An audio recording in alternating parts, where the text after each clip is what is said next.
Approval ng kauna-unahang bakuna laban sa African swine fever sa bansa at ang babala laban sa Peking paracetamol sa merkado ating tatalakayin. Kasama si Attorney Pamela Sevilla, ang tagapagsalita ng Food and Drug Administration. Attorney Sevilla, magandang tanghali po. Magandang tanghali po, Asik Dale, at sa lahat po nanonood at nakikinig sa ating lahat. Magandang hapon po. Attorney, kamakailan ay inaprubahan ng FDA ang kauna-unahang African swine fever vaccine. Ano po ang significance nito para sa FDA at sa ating bansa? Tama po yan, Asik Dale. Noong July 30 po, nagkaroon tayo ng press con with the Department of Agriculture and the Bureau of Animal Industry wherein kinumpirma po natin na ang kauna-unahang African swine fever na bakuna ay magiging available na po later this year or early next year sa pamamagitan po yan ng isang government procured or on a monitored release.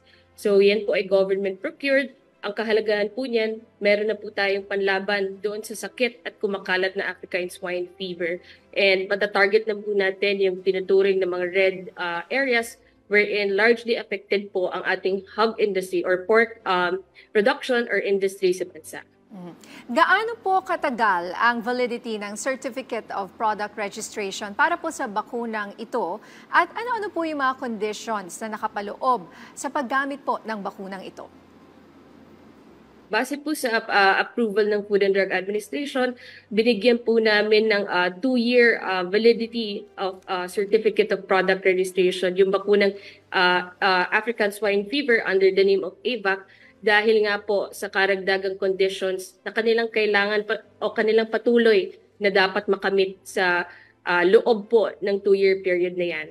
So mayroong mga conditions po, kinakailangan po na patuloy po ang kanilang clinical trials dito po sa ating bansa and masigurado po ang safety at ang patuloy na kasiguraduhan ng kanilang safety and efficacy. Yan naman po ay with the help of Bureau of Animal Industry.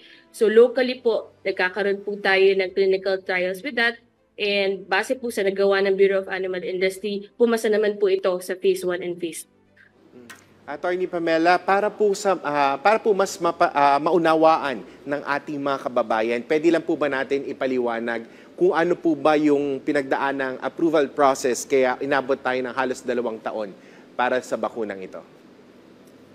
Para po kasi sa kalinawan ng publiko, ang bawat bakuna po na dumadaan sa proseso ng Food and Drug Administration ay isinisiguradong pumasok po sa kalidad ng quality at safety and efficacy.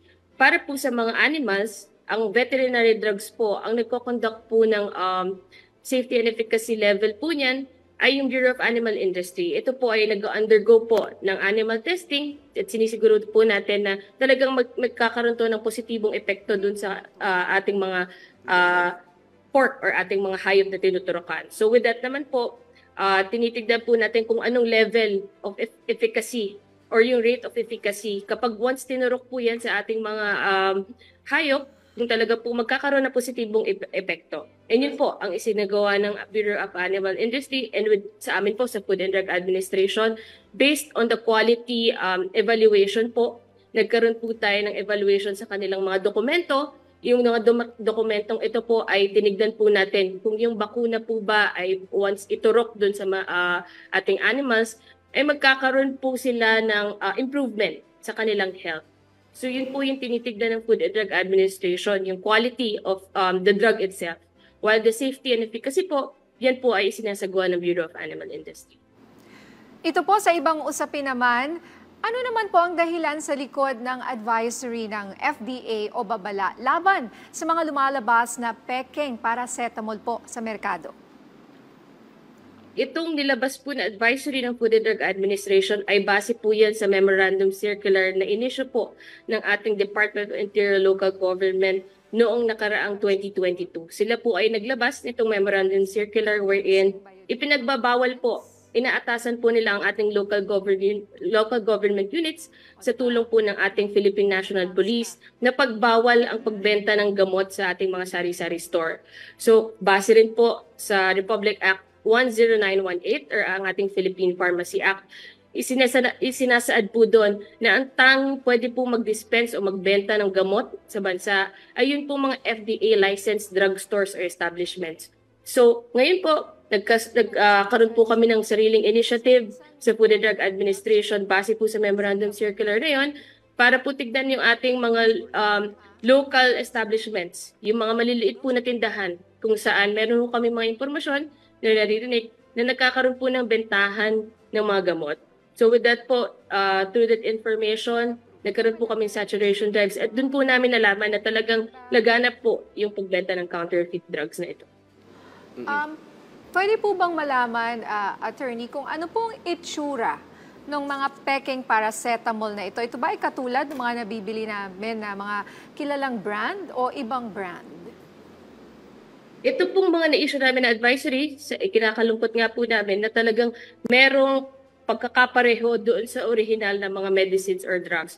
So para po sa kalaman ng publiko kung paano malalaman or kung paano po matutukoy kung ang isang gamot ay peke o hindi, mas siguraduhin po natin na unang-una bumili po tayo sa lisensyadong butika or parmasya. So kung makita po natin na talagang wala masyadong pagkakaiba doon via side-by-side comparison, maigi po na itawag po yan sa Food and Drug Administration. At kami po ang makakapagsabi dahil dumaan po yan sa aming proseso kung talagang yan ay peke or counterfeit.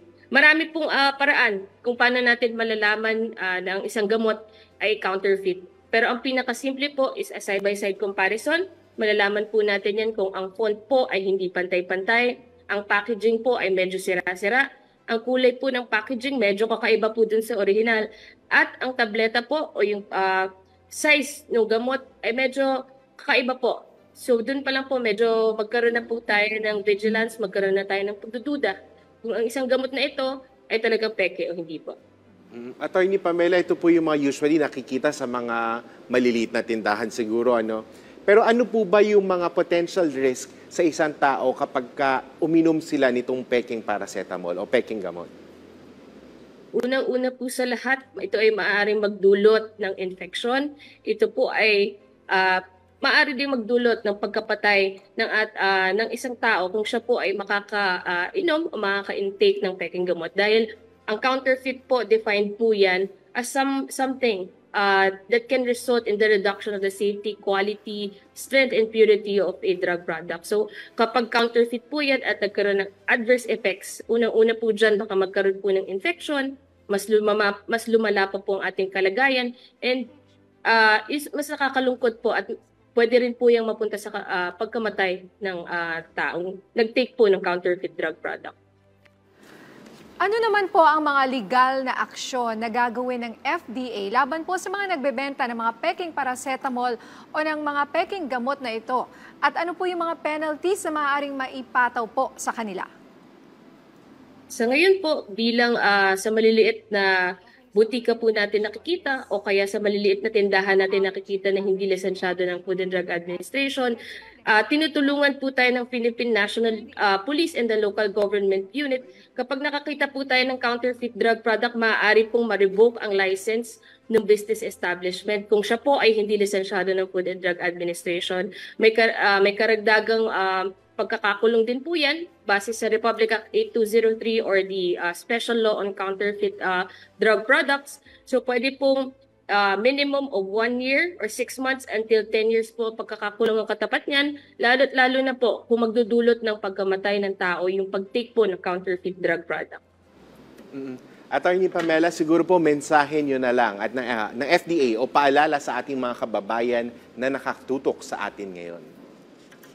Ang paalala po namin sa publiko, siguraduhin pong kumonsulta po muna sa ating mga doktor bago po tayo gumamit ng bawat gamot na ating iniinom. At mahalaga po na bumili po tayo ng mga gamot na yan sa FDA licensed establishments at makikita po yan sa website namin through fda.verification.gov.ph. Okay, maraming salamat po sa inyong oras, Attorney Pamela Sevilla, ang tagapagsalita ng Food and Drug Administration.